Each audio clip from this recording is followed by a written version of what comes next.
大家好，ဒီနေ့သင်ခန်းစာကတော့အချင်းချင်းနှုတ်ဆက်စကားပြောခြင်းဖြစ်ပါတယ်။玛丽，你好。你好，大卫。你好吗？很好。你好吗？我也很好。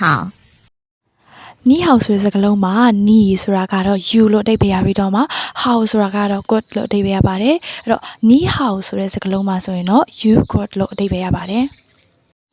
ဒီစကားလုံးကိုအနောက်ကနေမားဆိုတဲ့အမေးစကားလုံးထည့်လိုက်တဲ့အခါမှာ you good နေကောင်းလားအဲ့လိုအဓိပ္ပာယ်ရတဲ့အပြင်မြန်မာလို့ဆိုတော့နေကောင်းလားဆိုတဲ့အဓိပ္ပာယ်ကိုရသွားပါတယ်။နောက်ထပ်တစ်လုံးကတော့ hand how ဆိုတဲ့စကားလုံးပဲဖြစ်ပါတယ်ဒီမှာဆိုလို့ရှိရင် hand ဆိုတာကတော့ very လို့အဓိပ္ပာယ်ရပြီးတော့မှ how ဆိုတာခုနကတော့ပြောခဲ့တဲ့အတိုင်း good လို့အဓိပ္ပာယ်ရပါတယ်အဲ့တော့ very good လို့အဓိပ္ပာယ်ရပါတယ်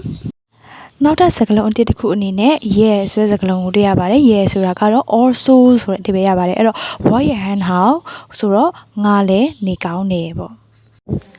အဲ့တော့သင်ခန်းစာကိုဒုတိယတစ်ချိန်ပြန်ပြီးတော့မှနားထောင်ကြည့်လိုက်ရအောင်玛丽，你好。你好，大卫。你好吗？很好。你好吗？我也很好。ဗီဒီယိုကိုအဆုံးထိကြည့်ရှုပေးတဲ့တယောက်ချင်းစီတိုင်းကိုကျေးဇူးတင်ပါတယ်ရှက်ရှက်大家